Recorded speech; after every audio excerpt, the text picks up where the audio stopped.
Hi, my name is Sonia Strunk, and I am going to discuss about Glennon Melton Doyle's history with drugs, alcohol, and her eating disorder.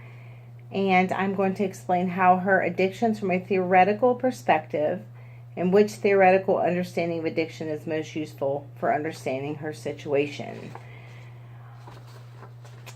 Glenna Melton Doyle is a 40-year-old Caucasian female who has been married for 13 years.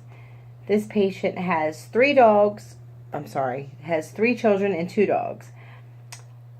Glennon states that at the age of 8 years old, she suffered with self-esteem issues, claiming that she was oily, pudgy, and a loser. She describes at this age she became bulimic and began binging and purging. She described her binging and purging and discussed that she would feel so inadequate on the inside, she would run home, she would eat as much food as possible, she would then feel guilty about eating, and she would purge all of the food that was just eaten, and afterwards she would be so exhausted, she would lie on the bathroom floor and not remember what was wrong with her in the first place to make her begin that behavior.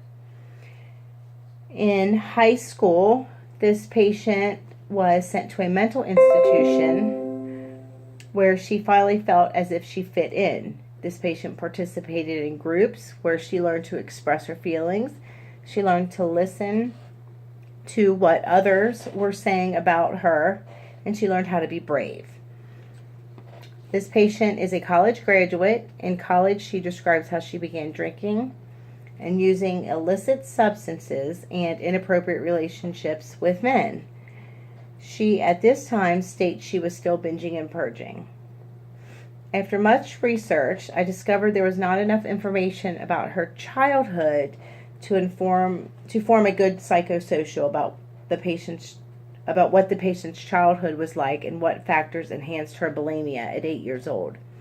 In one of her blogs, she discussed how she grew up. Her family was very close-knit, with one sister who she calls her Lobster. There was no indications of abuse or trauma of any kind. As we begin to look at what theoretical perspectives that would most relate with this patient, there are a few that I would like to talk about. From a learning theory, it could be explained at classical conditioning point of view that this patient has triggers or cues that can both enforce either the need to binge and purge or consume either alcohol and or drugs. This cue could come in many different forms: not feeling good enough, low self-esteem, an unkind word from a friend. Any one of these things can trigger a person to fall back into these types of addictive behaviors. Operant conditioning, this is a type of learning that occurs due to a cause and effect relationships between a behavior and its consequences. Operant conditioning has a common sense element. When we reward a behavior, it increases. When we punish a behavior, it decreases. When she feels sad, alcohol and drugs make her feel better. When she is high, this patient is not thinking of the awkward teenager that is oily and pudgy. Drugs and alcohol are her superhero cape, which she talks about in her video, her TED Talks video. The negative reinforcement from feeling bad is that it's taken away when she binges and purges. Binging and purging also leaves her exhausted, and drugs and alcohol take away the exhaustion. They give her the energy to move again, to get up and do things. From a social learning perspective, it is not discussed where at 8 years old she learned how to binge or purge, or if this was something she learned by accident, something she learned from the television. More information would be needed for this type of assessment.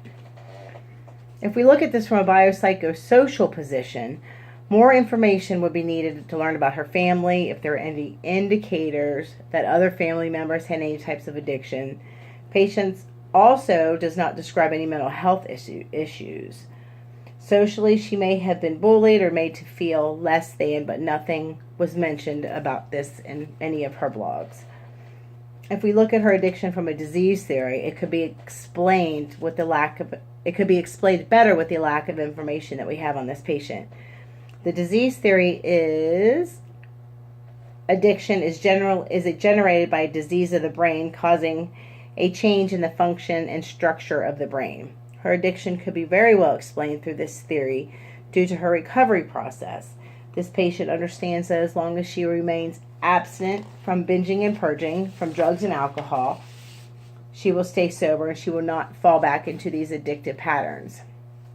But she states that when she adds drugs and alcohol to her body, she will return to these addictive states. This is part of the philosophy that Alcoholics Anonymous puts out for this theory. To me, it seems as if the patient has spent a great deal of time either in therapy or working on herself in such a positive manner. She understands her limitations, she understands her triggers, and what seems to have she seems to have positive interpersonal relationship with those around her. She is involved she is the founder of the Monastery online community, reaching millions of people each week. She is the creator and president of Together Rising, which is a nonprofit organization that has raised over $4 million for families around the world, which is a principle in the Alcoholics Anonymous community to give back and to help others. In her TED Talks video, this patient discusses how we all wear capes to not feel. And she discussed that she seems to be an overly sensitive truth teller in a world that doesn't want anyone to tell the truth. From my perspective, this patient has learned to tell the truth and to share this truth with millions of people. Thank you.